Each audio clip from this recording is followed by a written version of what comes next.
नमस्कार, मैं हूं पायल और आप देख रहे हैं हिंदी डिजिटल पार्टी। दोस्तों, आज हम एक बहुत ही सेंसिटिव, कंट्रोवर्शियल लेकिन दिलचस्प विषय पर बात करने जा रहे हैं, uniform civil code.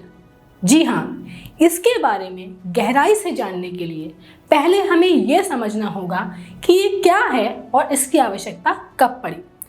Uniform civil code यानी कि समान नागरिक संहिता, जिसका सीधा सा अर्थ है सभी पर एक जैसा कानून लागू होना, चाहे वो शख्स किसी भी धर्म या जाति का हो। इसमें विवाह, तलाक और गोद लेने आदि से संबंधित केसेस आते हैं।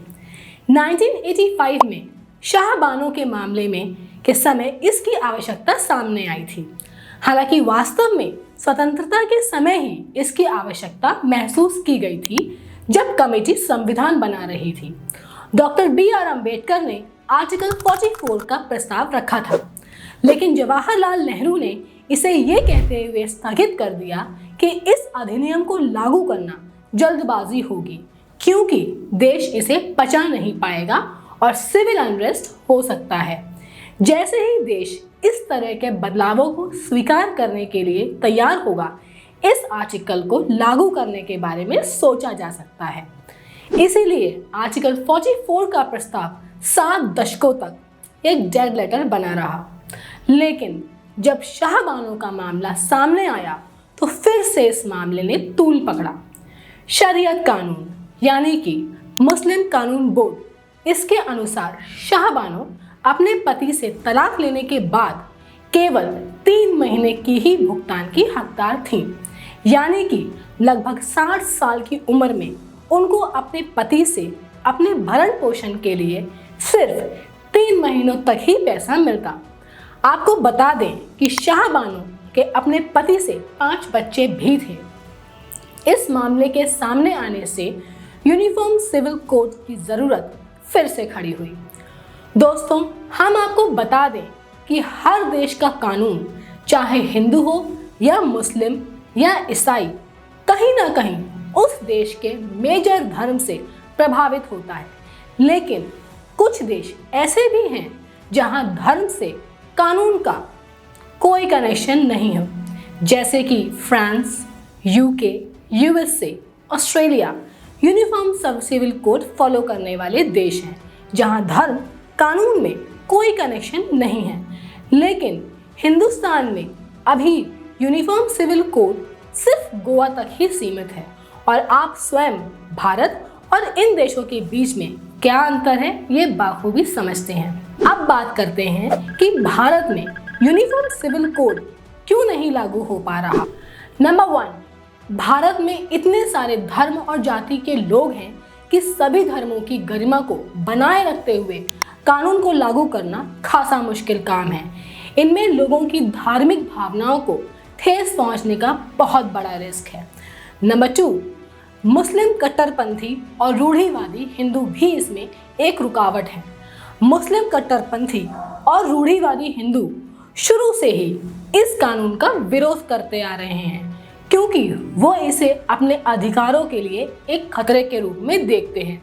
उनके अनुसार किसी भी मामले में शरीयत और शास्त्रों का ही अंतिम फैसला होना चाहिए, क्योंकि अगर यूनिफॉर्म सिविल कोड आता है तो उनकी कुर्सियों को खतरा तय है, जो जाहिर तौर पे वो नहीं चाहते।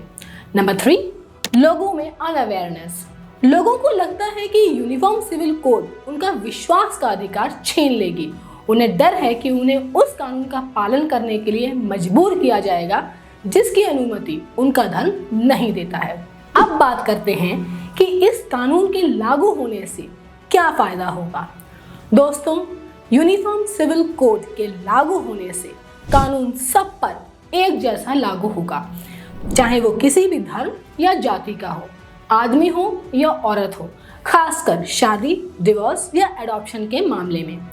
कानून का लाभ जो हिंदू महिलाओं को मिलेगा, वही मुस्लिम महिलाओं को भी मिलेगा। आपको बता दें कि हिंदुस्तान में हर धर्म के हिसाब से अलग कानून है, जैसे कि हिंदू फैमिली लॉ, मुस्लिम बोर्ड और बाकी। आइए इस कानून को कुछ उदाहरणों के से समझें। उदाहरण के लिए हिंदू फैमिली लॉ के अनुसार एक पुरुष तब तक दोबारा शादी नहीं कर सकता जब तक कि उसकी पहली पत्नी का या तो देहांत ना हो जाए या उसे तलाक ना दे दे। लेकिन साथ ही शरीयत में एक मुस्लिम दूसरी शादी कर सकता है, भले ही उसकी पहली पत्नी जीवित हो और उसके साथ ही रह रही हो। यदि यूनिफॉर्म सिविल कोड लागू होगा तो यह सब पर कानून लागू होगा, चाहे वो किसी भी धर्म या जाति का हो, कि यदि पहली पत्नी जीवित है और साथ में ही है तो पुरुष को दोबारा शादी का अधिकार नहीं होगा।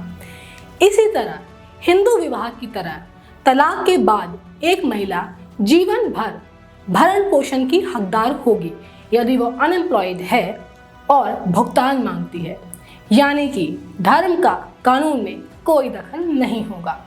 यूनिफॉर्म सिविल कोड बस इतना ही कहता है। यूनिफॉर्म सिविल कोड किसी से भी उसकी पूजा करने का या भगवान में किसी भी तरह का कोई विश्वास रखने का हक किसी से भी नहीं छीनता। तो दोस्तों, ये हुई बात यूनिफॉर्म सिविल कोड की। प्लीज़ कमेंट सेक्शन में हमें ज़रूर बताएं कि आपको हमारा ये वीडियो कैसा लगा और यूनिफॉर्म सिविल कोड के बारे में आपकी क्या राय है। साथ में ही ऐसे और वीडियोस देखने के लिए हमारा चैनल सब्सक्राइब करना ना भूलें और ऊपर दिए हुए बेल आइकन को दबाएं ताकि हमारा वीडियो सबसे पहले आप तक पहुंचे। नमस्कार।